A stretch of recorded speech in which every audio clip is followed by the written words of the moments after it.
कर्म का भोग। एक गांव में एक किसान रहता था। उसके परिवार में उसकी पत्नी और एक लड़का था।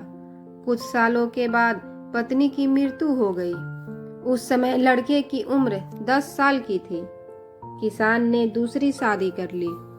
उस दूसरी पत्नी से भी किसान को एक पुत्र प्राप्त हुआ। किसान की दूसरी पत्नी की भी कुछ समय बाद मृत्यु हो गई। किसान का बड़ा बेटा जो पहले पत्नी से प्राप्त हुआ था, जब शादी की योग हुआ तब किसान ने बड़े बेटे की शादी कर दी। फिर किसान की भी कुछ समय बाद मृत्यु हो गई। किसान का छोटा बेटा जो दूसरी पत्नी से प्राप्त हुआ था और पहली पत्नी से प्राप्त बड़ा बेटा दोनों साथ साथ रहते थे। कुछ समय बाद किसान के छोटे लड़के की तबीयत खराब रहने लगी। बड़े भाई ने कुछ आसपास के वैद्यों से इलाज करवाया, पर कोई राहत न मिली। छोटे भाई की दिन ब दिन तबीयत बिगड़ती जा रही थी और बहुत खर्च भी हो रहा था। एक दिन बड़े भाई ने अपनी पत्नी से सलाह की कि यदि ये छोटा भाई मर जाए तो हमें इसके इलाज के लिए पैसा खर्च ना करना पड़ेगा और जायदाद में आधा हिस्सा भी नहीं देना पड़ेगा। तब उसकी पत्नी ने कहा कि क्यों न किसी वैद्य से बात करके इसे जहर दे दिया जाए। किसी को पता भी न चलेगा, किसी रिश्तेदार में भी कोई शक न करेगा कि बीमारी से मृत्यु हो गई। बड़े भाई ने ऐसे ही किया। एक वैद्य से बात की, आप अपनी फीस बताओ, ऐसा करना मेरे छोटे भाई को दवा के बहाने से जहर दे देना। वैद्य ने बात मान ली और लड़के को जहर दे दिया और लड़के की मृत्यु हो गई। उसके भाई भाभी ने खुशी मनाई कि रास्ते का कांटा निकल गया, अब सारी संपत्ति अपनी हो गई।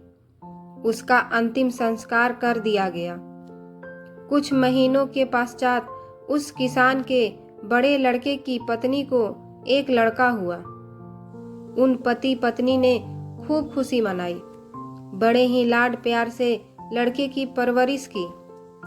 कुछ ही दिन वर्षों में लड़का जवान हो गया। उन्होंने अपने लड़के की भी शादी कर दी। शादी के कुछ समय बाद अचानक लड़का बीमार रहने लगा। माँ बाप ने उसके इलाज के लिए बहुत वैद्यों से इलाज करवाया। जिसने जितना पैसा मांगा दिया, सब कुछ दिया ताकि लड़का ठीक हो जाए। अपने लड़के के इलाज में अपनी आधी संपत्ति तक बेच दी, पर लड़का बीमारी के कारण मरने की कगार पर आ गया। शरीर इतना ज्यादा कमजोर हो गया कि अस्थि पंजरी शेष रह गया था। एक दिन लड़के को चारपाई पर लेटा रखा था और उसका पिता साथ में बैठा अपने पुत्र की ये दयनीय हालत देखकर दुखी होकर उसकी ओर देख रहा था। तभी लड़का अपने पिता से बोला कि भाई, अपना सब हिसाब हो गया, बस अब कफन और लकड़ी का हिसाब बाकी है, उसकी तैयारी कर लो। ये सुनकर उसके पिता ने सोचा कि लड़के का दिमाग भी काम नहीं कर रहा है बीमारी के कारण, और बोला, बेटा मैं तेरा बाप हूँ, भाई नहीं। तब लड़का बोला, मैं आपका वही भाई हूँ जो आपने जहर खिलाकर मरवाया था। जिस संपत्ति के लिए आपने मरवाया था, मुझे अब वो मेरे इलाज के लिए आधी बिक चुकी है, अपनी शेष है, हमारा हिसाब हो गया। तब उसका पिता फूट फूट कर रोते हुए बोला कि मेरा तो कुल नाश हो गया, जो किया मेरे आगे आ गया, पर तेरी पत्नी का क्या दोष है जो इस बिचारी को जिंदा जलाया जाएगा। उस समय सती प्रथा थी, जिसमें पति के मरने के बाद पत्नी को पति की चिता के साथ जला दिया जाता था। तब वो लड़का बोला कि वो वैद्य कहाँ है जिसने मुझे जहर खिलाया था।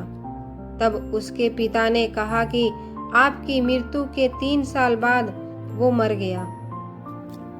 तब लड़के ने कहा कि ये वही दुष्ट वैद्य आज मेरी पत्नी रूप में है।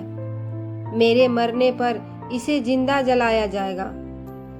हमारा जीवन जो उतार चढ़ाव से भरा है, इसके पीछे हमारे अपने ही कर्म होते हैं। जैसा बोएंगे वैसा ही काटना पड़ेगा। कर्म तो करो तो फल मिलता है, आज नहीं तो कल मिलता है। जितना गहरा अधिक हो कुआं, उतना मीठा जल मिलता है। जीवन के हर कठिन प्रश्न का जीवन से ही हल मिलता है। तो फ्रेंड्स, कैसी लगी आज की स्टोरी कमेंट करके ज़रूर बताइएगा। वीडियो अच्छी लगी तो लाइक कर दीजिएगा और नए हैं तो चैनल को सब्सक्राइब कर लीजिएगा। फुल वीडियो देखने के लिए आप सबको धन्यवाद।